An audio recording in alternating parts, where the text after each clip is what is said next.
हमरे बाबा बढ़िया बहुत बढ़िया गीत बजा देहन। कौनो एक दुल्हनी अपने दुल्हा अपने मन सिद्धू से इतना प्रेम करता, वो कहता है राजा जी जब कहीं जाता मन बड़ा व्याकुल हो जाता। कहे का कहे बाबा, यह कहे अरे देख बिने एको पल रहलो न जाता राजा जी सूरतिया तोहारी हो।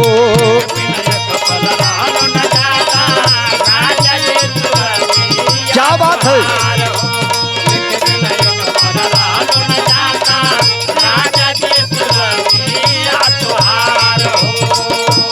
भीतर भीतर गद गद रही सुन के मीठी मीठी बतिया तोहारी हो। गद गद रही सुन के मीठी मीठी बतिया तोहारी हो।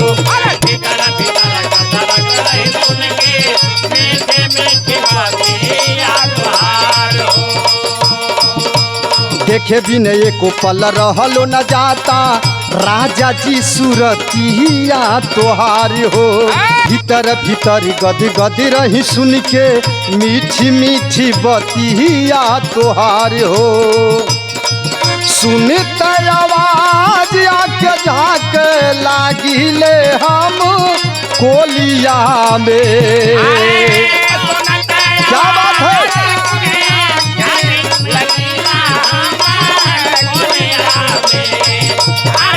सुनत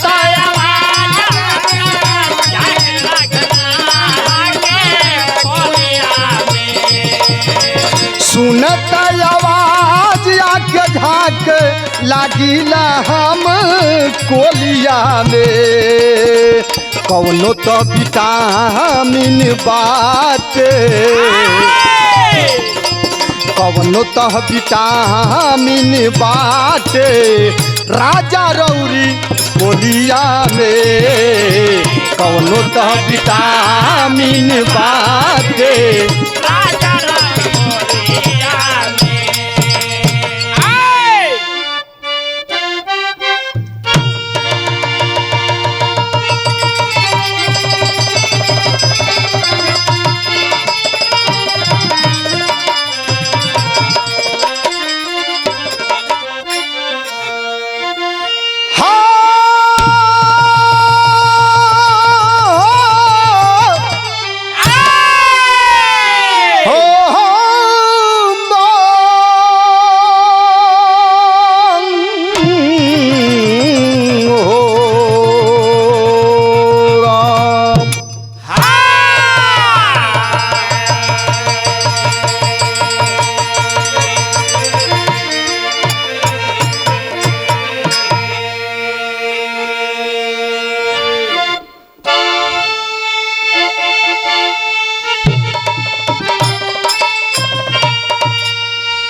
आज बड़े भैया अजय लाल यादव बाबा किनारा म्यूजिक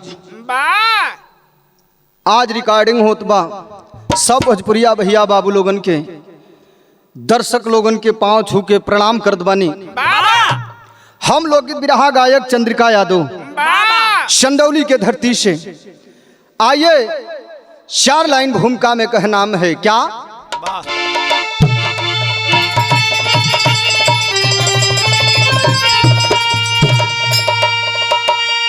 यदुवंश के हंस, यदुवंश के हंस कृष्ण कलाधर अरे माया है जिनकी निराली जगत में। अरे रमे जो नारायण न पहचान उनको। लाखों सुमनी एक माली जगत के शासक रहे द्वारिका के कन्हैया। अरे दरबार उस दम खचा खची भरा था। अरे रोता बिलखता आया एक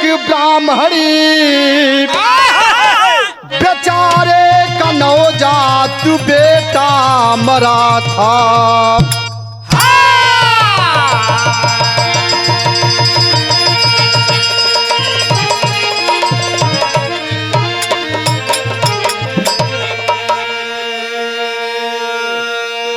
यदु वंश के हंस कृष्ण कलाधर। ऐ बाबू, दुनिया में मालिक एक ही है, चाहे अल्लाह हो, चाहे राम, चाहे रहमान, सब एक ही है। लेकिन हम लोगों का मानना है क्या? कोई काली का पूजा करता है, कोई दुर्गा का पूजा करता है, कोई सदगुरु का पूजा करता है। रमेश जो नारायण में पहचान है उनको, जे भगवान के भजी वह भगवान के पाई। दरबार लगा है, द्वारिका के शासक कन्हैया जी हैं। दरबार में सब लोग बैठे हैं। एक ब्राह्मण मरा हुआ बेटा लेकर के द्वारिका नगरी में पहुंचता है। लाश गोद में लिया है अपने बेटे का कि प्रभु हमारे बेटा मर गए। आप तो भगवान हुआ, आप परमपिता परमेश्वर हुआ, हमारे बेटा मरल जिलादा। लेकिन भगवान श्री कृष्ण जी सिंहासन पर बैठे हैं, बगल में माताएं बैठी हैं, मुस्कुरा रहे, लेकिन करुण वेदना करते हुए कहा कि नाथ, लोग तोहरा के भगवान कहेला, आज हमार लाल मर गल, तोहरे दरवाजे पर आए लिया भगवान, तुम मुस्कियात हुआ। एक बाप का दर्द आपके ना बुझा था। रोते हुए वो ब्राह्मण कहता है, क्या गजल का भाव है और ये वीर रस में करुण रस का लाइन। कैसे मास्टर?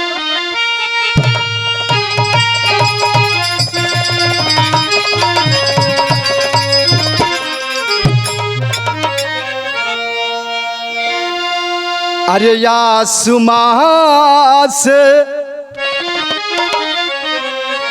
आसमां से उतारा गया हूँ। अरे आसमां से उतारा गया हूँ, जिंदगी दे के मारा गया हूँ। आसमां से उतारा गया हूँ, जिंदगी दे के मारा गया।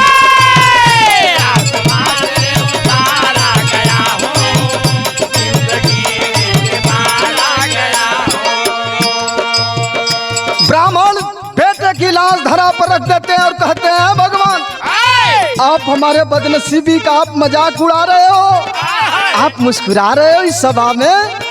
करता क्या है वो ब्राह्मण बेचारा?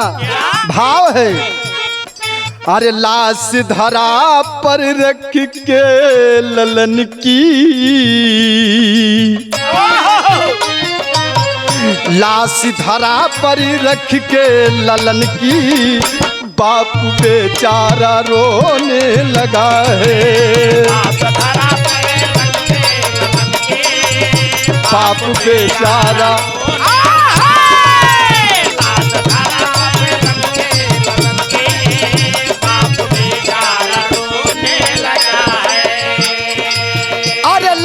धरा पर रख के ललन की, अरे बाप बेचारा रोने लगा। क्या बात है? कृष्ण कन्हैया अपने को कहते हो कि मैं राजा हूँ, मैं यहाँ का शासक हूँ। अरे कैसा शासक है? क्रोध में आ गए ब्राह्मण देवता और कहते हैं, कैसा शासन तुम्हारा कन्हैया, कैसा शासन तुम्हारा कन्हैया, दर्द सबको अब होने लगा है। कैसा शासन तुम्हारा कन्हैया, दर्द सबको होने लगा। कैसा शासन तुम्हारा कन्हैया, दर्द सबको होने लगा है। क्रोध में हो गए ब्राह्मण देवता और कहें कि अपने को राजा बनते हो, कैसा शासन है?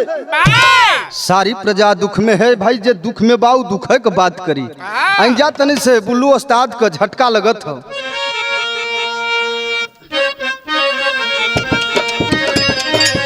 वाह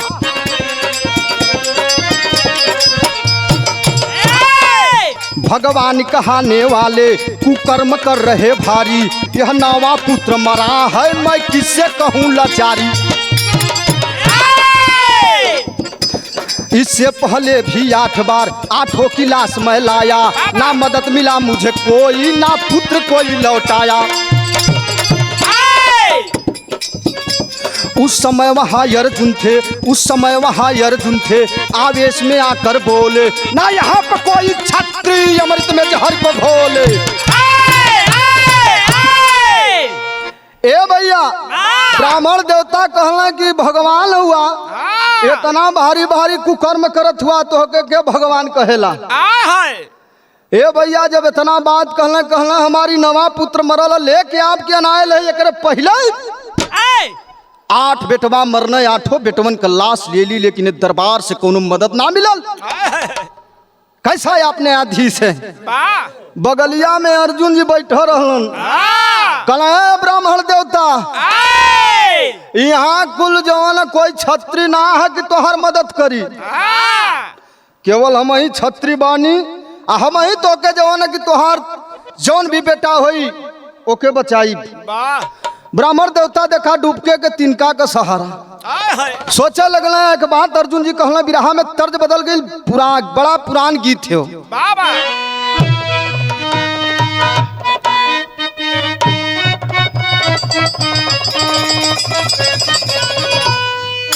स्वर्गीय पुजारी राम खिलावन गुरुजी, स्वर्गीय रामदेव गुरुजी अपने जवानी के आलम में बड़ी मचल के गाँव लोग हो। कैसे आयात तो बड़ा गीत आवत है, लेकिन कोनो मतलब ना, ही तो गीत सदा अमर है। कैसे? अरे हमारी पाई जय बुरा जाहिरो जुड़ो, अरे झूलनी पौड़नी, अरे जादा हमारी पाई जय बुरा जाहिरा जड़द, हमारे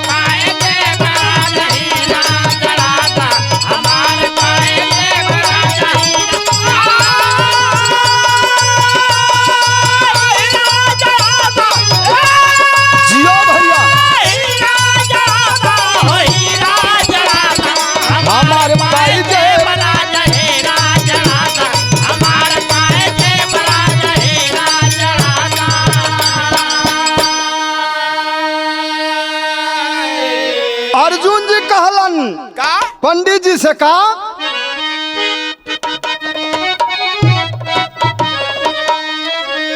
अरे बिना छत्री,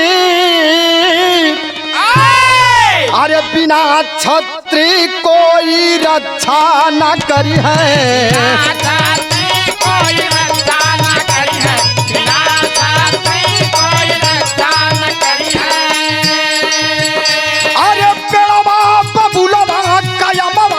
फरी है बिना छत्री कोई रक्षा न करी है।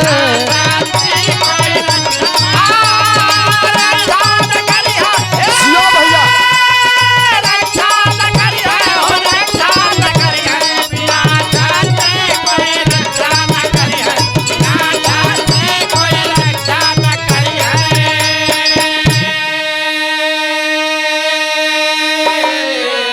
अर्जुन जी कहा थोन ब्राह्मण देवता से, आगे आपके शिशु का रक्षा करूंगा, कर न सकूं तो जल के मरूंगा,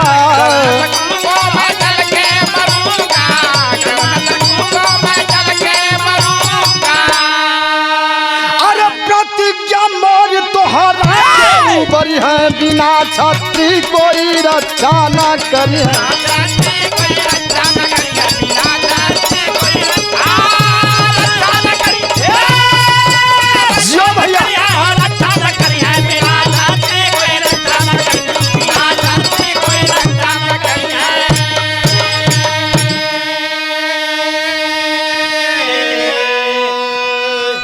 बिना छत्री का कोई रक्षा तोहर ना करी, हम प्रतिज्ञा करत बानी कि हम तोहरे बेटन का रक्षा करब। चलल हुन पंडित जी बड़ा खुश होन, अपने बेटा के लाश को उठौले हुन, गोद में ले गल हुन, अंतिम दाह संस्कार कैले हुन। जाके ब्राह्मणी अपने पंडिताइन से के बात कहें बिरहा शैली में, अरे बचनिया सुन के हर्षित मनवाम, ए भैया बचनिया सुन के हर्षित मनवाम। अरे ब्राह्मण जा घर नारी संग साजे सपनवा, यार सपनवा, यार सपनवा। इतना बात है अर्जुन जी कले हुन, ब्राह्मण गए हुन, लड़का के अंतिम दाह संस्कार कैले हुन। अपने ब्राह्मणी से कहलन कि सुना, इतना दिन से कृष्ण के हमन राज्य में रहली, उनके दरबार में हमार 9 बेटा 8 बेटा मरलन, 9 लेके गईली, नवा भी जब पैदा भल तो ओहू के लेके गईनी, लेकिन न्याय ना मिलल। एक छत्री जेकर नाम अर्जुन हो, कहला है कि भैया ब्राह्मण देवता अब से अगर चाहे आपका बेटा हुई चाहे बेटी होकर जिम्मेवारी हमार रक्षा करे के हो। अरे बाबू ये हर पंडित आइन जी गम भुला के फिर 10वां का फार्म भर देना, यानी 10वां गर्भधारण पंडित आइन कैले हैं, तब भैल का शहर हो धारण की ब्राह्मणी 10वां गर्भ, धारण की ब्राह्मणी 10वां गर्भ। अर्जुन के वचन को ख्याल हुआ, अरे दिल दहला दूंगा, क्रोधित मुखमंडल लाल हुआ, थरथराया सारा भूमंडल, थरथराया सारा भूमंडल। अर्जुन जी गांडी उठाए हैं, तमतमा के प्रस्तुति का वो पिजरा का घर को बनाए हैं। जब वही समय निरात गई ब्राह्मणी का, आय के ब्राह्मण देवता हाथ जोड़ के कले हुन कि महाराज जैसे आप कले लाइव से हो गल, हमरे पत्नी के गर्भ रह गल हो, कुछ दिन का समय हो, उठा के गांडीव अर्जुन जी जौने घरे के बताओ ना, पुरनिया लोग कहन सौरी के घर, वही के जो ना पूरा बाढ़ के बरखा कह के पूरा बड़वे से घरवे के पूरा छाए दे। अब बड़ा मद में हुन, खूब छाती फुलावत हूँ, ससुरा वाला 9 ठे मर गई। अब देखी कैसे काल जो न घुसेला, का कहना बिरहा में तर्ज लगत हो।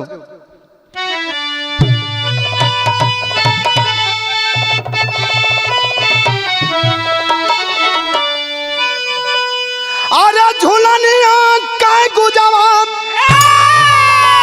अरे टूटल रोज,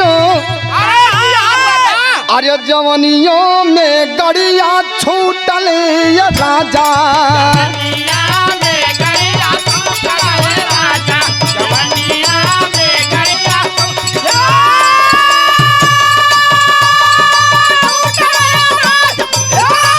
जियो भैया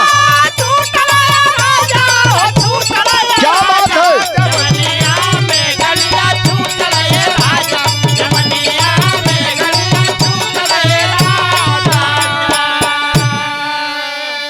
लेकिन बिरहा में भाव कवि जी लिखत होन कैसे, अरे अर्जुन कहा तीर तोड़ा न पाई है, अरे सौरिया में काली कैसे क्या जई है,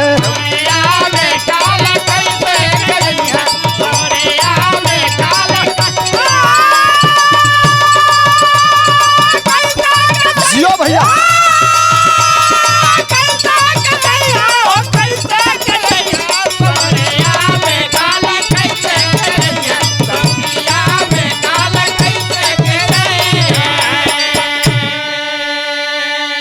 अरे चारों तरफ रक्षा कर मारा बनवा, अरे पैदा हो दौड़ी गई ललनवा,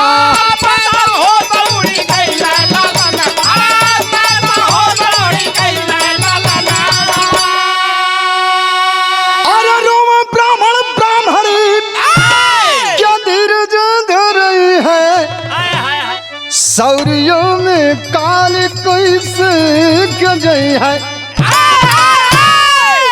अरे बाबू मैं बाण से घर के छकले हुआ, लेकिन जब वही लड़का पैदा भले ये पंचो, लइकवा के मतरिया देखहू ना पौलस, लइकवा अदृश्य होगा, उड़ गल बा। ये हर ब्राह्मण ब्राह्मणी रोवत हूँ, ब्राह्मण ब्राह्मणी रोवत हुन, आके कहलन कि अब के हमन के धीरज धराई। अब बड़ा कुठार ताना अर्जुन जी के मारत हुन, कहे का कहे, बिरहा में तर्ज बदल गई।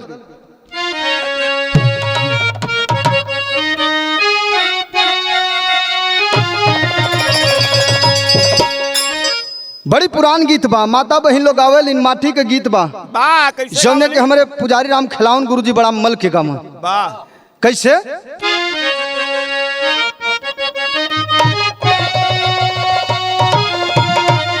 अरे आज एकादशिया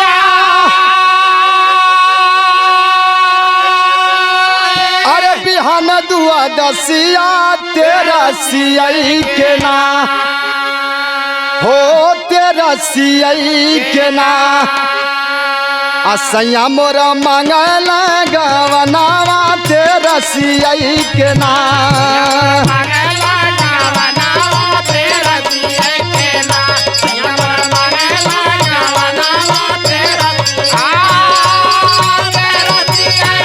क्या बात है?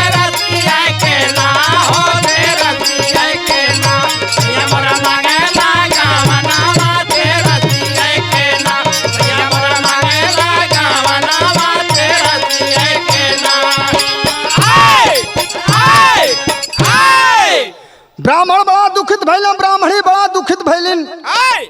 रोय के बात कहे, अर्जुन जी के बड़ा कुठार ताना मारे, दोनों प्राणी का कहे? अरे अपना के छत्री कहे, अरे एकरा से कोई दगाबाजी नहीं खे, आये ही जड़ावा के दुनिया में लाज नहीं खे, यही जड़ावा के दुनिया में लाज नहीं खे, यही जड़ावा के दुनिया में लाज नहीं खे, हो क्या बात है? जय हो। जड़ावा के दुनिया में लाज नहीं खे, यही जड़ावा के दुनिया में लाज नहीं खे। अरे नाचे और गावे में आया खमटकावे में आया काज नहीं खे, आये ही जड़ावा के दुनिया में लाज नहीं खे। ए बाबू, ब्राह्मण ब्राह्मणी ताना मारत हुन कहे अपना के छत्री बनत रला हम, अपना के छत्री बनत रला हम। बड़ा बाँ फुला के उस समय कृष्ण भगवान के सभा में कहलान कि ब्राह्मण देवता जवन हम ही है, हम ही यहाँ छत्री है, हम ही तोहरे बेटवा के बचाई बचा लेला। ये बाबू जैसे कीड़ा के कटले लहर नहीं, अर्जुन एकदम देखा बीरन की, अगर ताना मार दा तो पूरा घायल शेर के तरह न हो जाना हो। यहाँ जैसे बाण लगल हो, अर्जुन जी एकदम छटपटात हुआ न के बात कहना का कहना बिरहा में तर्ज लगत है, पारंपरिक गीत है। कौनो लड़की जिद कैले रह कि हम दूसरा से मोहब्बत करीला, हम जाब तो कर ही संगे जाब का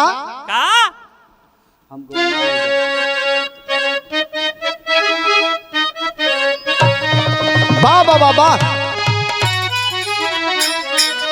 अरे हम गवनवा नहीं जाब, अरे हम गवनवा नहीं जाब, अरे नई नई प्रीति लगल यही रनवा, नई नई प्रीति लगल यही रनवा, हम गवनवा नहीं जाब।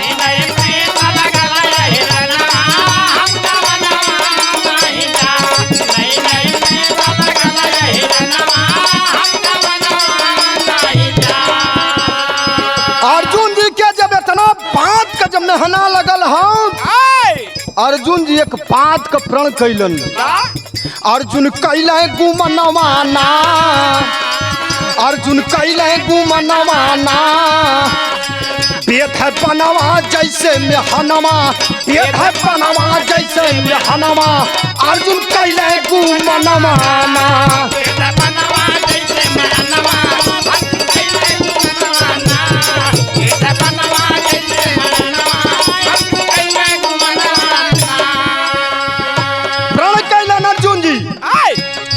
वापस काल के गाल सलैबे, जवन मरल ललनवाना, जवन मरल ललनवाना, कीर्ति गाई मोरी जहनवा, कीर्ति गाई मोरी जहनवा, यद कैले गुमनवाना।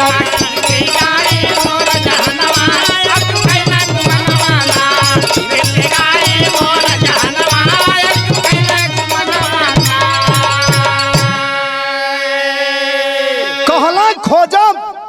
आखिर में गयल का तीनों लोक में खोजब काल के गाल सो के लाई सम्मान का बात हमरे प्रतिज्ञा का बात ए बाबू लेकिन ब्राह्मण ब्राह्मणी रोवत हुन विदेशिया का भाव हो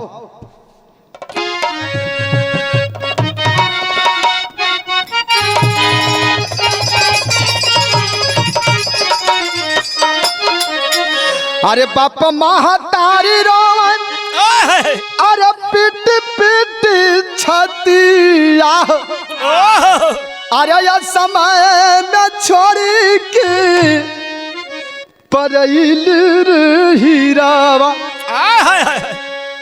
अर्जुन धनुधारी तीनों लोकवा में खोजी भइलन आम कना कतऊ कैल हीरावा अरे बाबू अर्जुन जी बाप महतारी रोवत होते भैया स्वाभाविक है जेकर बेटा मर जाई बेटी मर जाई तो रोइबा न करी हमार अर्जुन जी तीनों लोक में खोज भइना लेकिन कहीं पता ना चलत कहीं पता ना चलल कि लड़का कहाँ गयल तो अन जगह हमरे गुरु जी एक बात लिखले हुन का बिरहा में तरज बदल गई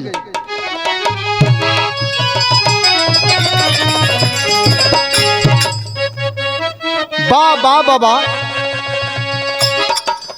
कौनो दुल्हनी मेला में पहुंचल बा पहले तो मोबाइल रहे नहीं पहले मेला रहे मेला में मुलाकात होगा अच्छा तो कैसन पहन के आईबो बस सफेद रही सबसे अलग मेला में रही दुल्हनी आके बिहाने के बेचारी बिना खैले पीले अपने दुल्हा के खोजो थे दुल्हा ना लौकन तब गुस्साई के बात कहलस का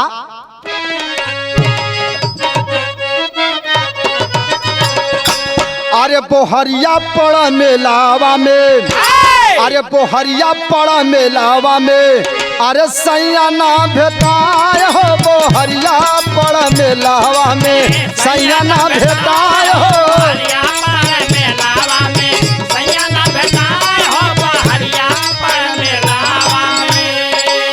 लेकिन बिरहा में भाव कवि जी बड़ा बढ़िया लिखलन आय अपने यदुवंश बदे आज सबका बदे लाइन हो क्या आखिर में मित्रता होला का मितैया कराय हिरन से मितैया कराय हिरन से सब मर जाए हो मितैया कराय हिरन से सब मर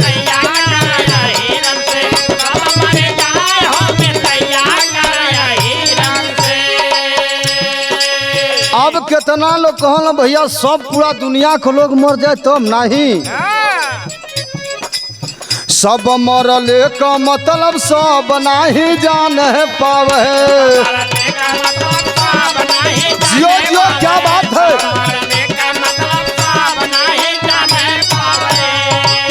हृदय है तोहार कमवा बना हो मितैया कराया हिरन से सब मर जाए हो मितैया कराया हिरन से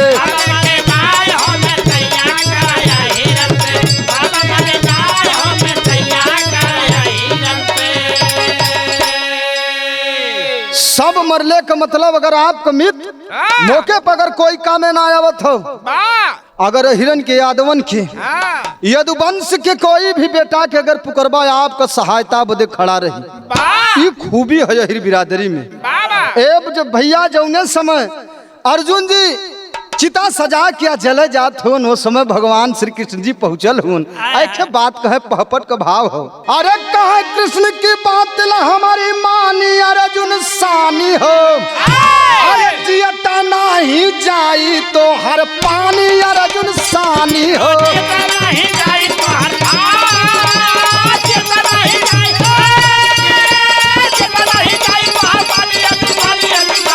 क्या बात है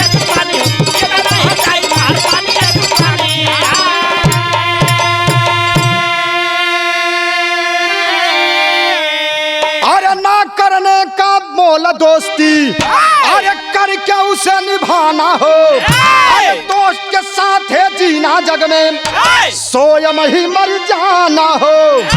अरे पूरी प्रतिज्ञा हुई है अब तुम्हारे अर्जुन सानी हो। अरे मत जलावा ज्वाला में जवानी अर्जुन सानी हो।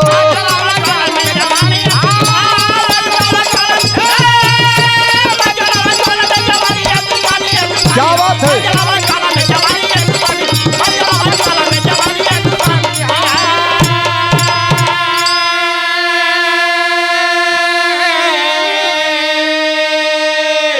भगवान श्री कृष्ण पहुंचा लवन कल अरे अर्जुन अर्जुन कैसे भुला गिला कि हम तो हर मित्र है। अब मित्र के रहते अगर एक मित्र अगर चिता सजा के आए अपने के जोन है कि हवन कुंड अग्नि कुंड में डाल दे, कितना भारी हमार नामूसी कितना भारी बदनामी हुई। भगवान श्री कृष्ण जी कहलन कि दोस्ती कैले का मतलब ना हो, दोस्ती का मतलब निभावल जाला, दोस्त के साथे ही जीना, दोस्त के साथे ही मरना, वही का नाम दोस्ती है। अर्जुन आ जौना तू शोक में आ जौना जिद में तू अपन चिता सजा के जात रहा जान देवन तो हर शान कब्बो न जाए देव। जब ले यदुवंश का हंस भगवान श्री कृष्ण एक बात समझाओ तो नाल्हा का भाव हो।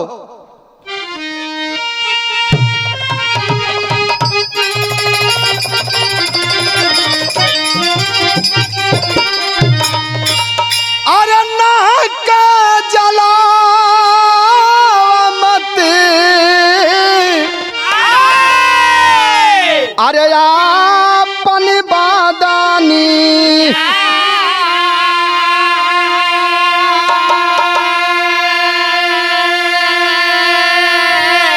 अरे दुनिया में सबसे जीवन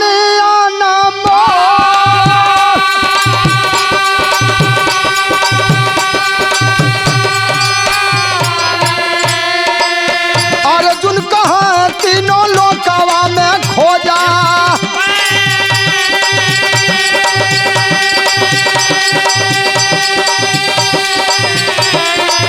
मिला ला ला ला नवा भया ला जवानी को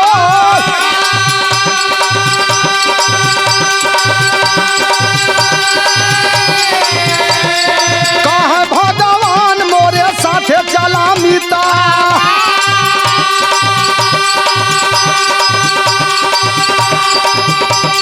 मालूम हो ही जाई हो छिपल सब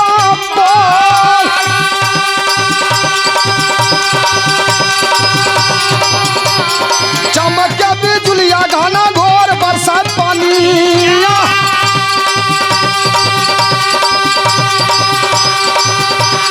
रही आया नारिया में पार्थ जावा डोल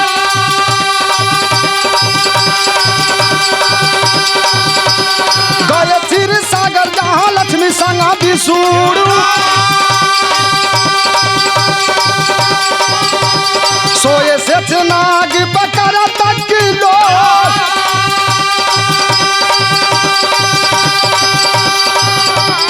विष्णु से पूछा कैसे भया लयावाना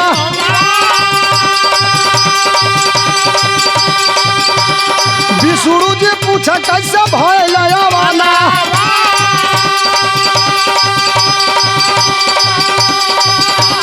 कृष्ण भगवान तो बताया सारा खेल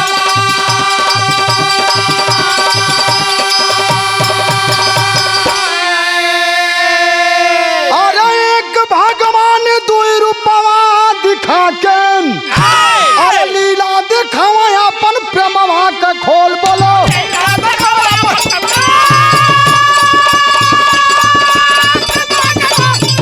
क्या बात है।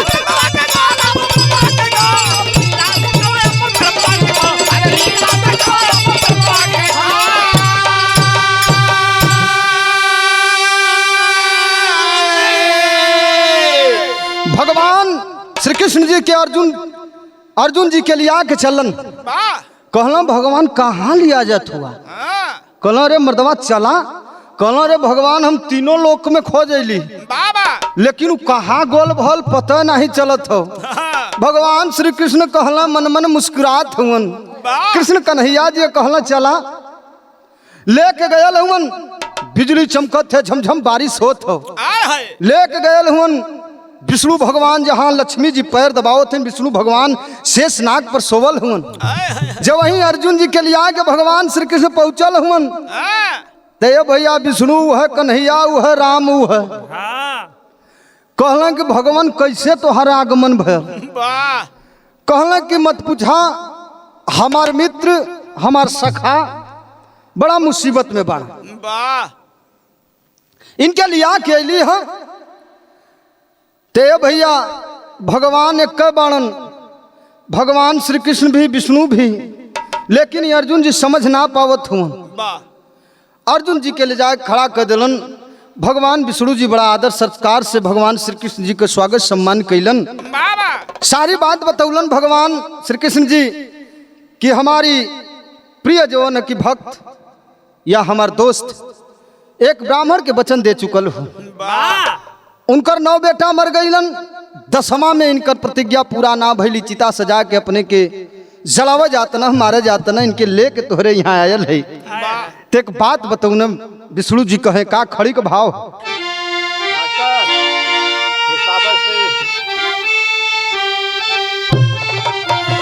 अरे विष्णु कहे कांधा से, अरे करमवा निभाया जा, अरे 10 ललनवा, अरे भवनवा लिया जा 10 ललना।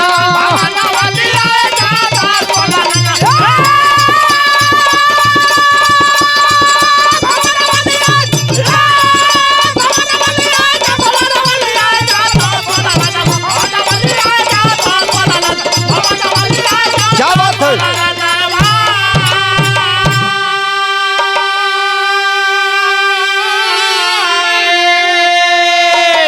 दसों लड़का लेकर आए घनश्याम हो, विपदा में मितवा आए, मितवा के काम हो।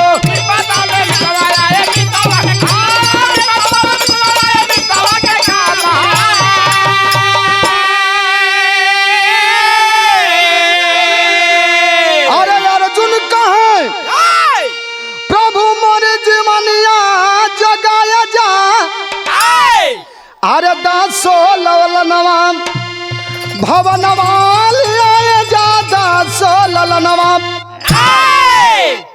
ऐ बाबू, आज कष्ट के समय में एक मित्र का सहायता कैलन। ब्राह्मण ब्राह्मणी के 10 लड़का मिलन। ब्राह्मण ब्राह्मणी बड़ा खुश हुन, देवता गगन से जवन फूल बरसावत हुन, स्वागत करत हुन। हमरे बिरहा का यह कहानी रहे, लास्ट में कहनाम है क्या? गुरु गणेश गुरु रामलाल का स्वर्ग में वचन पावन, रामदेव चंद्रिका कबे पुजारी राम खेलावना।